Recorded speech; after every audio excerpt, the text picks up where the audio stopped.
ഇന്ന് നമ്മൾ കാറിൻ്റെ ടയർ മാറാൻ വേണ്ടി തൊടുപുഴയ്ക്ക് വന്നേക്കുവാണ്. അപ്പം ടയർ മൊത്തം തീർന്നേന്ന്. ബ്രിസ്റ്റോണിൻ്റെ ടയർ കേട്ടോ നമ്മൾ ഇട്ടത്. അപ്പം 4 ടയർ മാറി ഇതേ എല്ലാം സെറ്റാക്കിയിട്ടുണ്ട്. അത് കഴിഞ്ഞ് ഇതേ വീൽ അലൈൻമെൻറ്റും ചെയ്തു. അതെല്ലാം കഴിഞ്ഞ് ഞാൻ വീട്ടിലേക്ക് പോയിട്ടോ. അപ്പോൾ വീട്ടിൽ ചെന്നിട്ട് ഞാൻ എല്ലാവരുമായിട്ട് വീണ്ടും തൊടുപുഴയ്ക്ക് ഇറങ്ങിയേക്കുവാണ്. കുറച്ച് സാധനങ്ങളൊക്കെ മേടിക്കേണ്ട. അപ്പം മഹാറാണിയിലാണ് ആദ്യം കയറിയത്. അവിടെ അപ്പം അവർക്ക് കുടയും സാധനങ്ങളൊക്കെ മേടിക്കാണ്ടായിരുന്നു. അത് കഴിഞ്ഞ് നമ്മളിത് ഫുഡ് കഴിക്കാൻ കയറിക്കണം. ഉച്ച സമയമായിട്ട് നമ്മൾ ഇച്ചിരി വെയിറ്റ് ചെയ്യേണ്ടി വന്നു കേട്ടോ.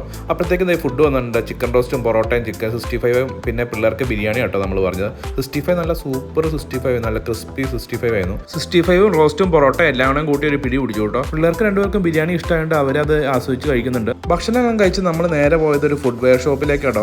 ആത്മീയക്ക് സ്കൂളൊക്കെ തുറക്കാറായതുകൊണ്ട് വാട്ടർ ബോട്ടിലും ചെരുപ്പൊക്കെ എടുക്കാനുണ്ടായിരുന്നു. അതെല്ലാം മേടിച്ച് ഹാപ്പി ആയിട്ട് അവൾ വണ്ടി കയറി. ഈ ഫുട്വെയർ ഷോപ്പിന്റെ തൊട്ടടുത്ത് തന്നെ കേട്ടോ തൊടുപുഴ ഫേമസ് ആയിട്ടുള്ള നാരങ്ങ വെള്ളക്കട. അപ്പം പിന്നെ അവിടെ പോയി നാരങ്ങ വെള്ളം കുടിച്ചേക്കാന്ന് വിചാരിച്ചു. അവിടുത്തെ നാരങ്ങ വെള്ളം ഒരു രക്ഷയില്ലാത്ത സാധനം കേട്ടോ. നാരങ്ങ വെള്ളം കുടിച്ചിട്ട് എനിക്കൊരു ചെരുപ്പ് എടുക്കാൻ വേണ്ടി നമ്മൾ ഗുഡ്ലാൻഡിൽ വന്നേക്കോട്ടോ. അങ്ങനെ ഒരു ചെരുപ്പ് സെലക്ട് ചെയ്തു. അങ്ങനെ ചെരുപ്പ് മേടിച്ച് നമ്മൾ നേരെ വീട്ടിലേക്ക് പോയി. അപ്പം അടുത്ത വീഡിയോ കാണാം. Okay bye.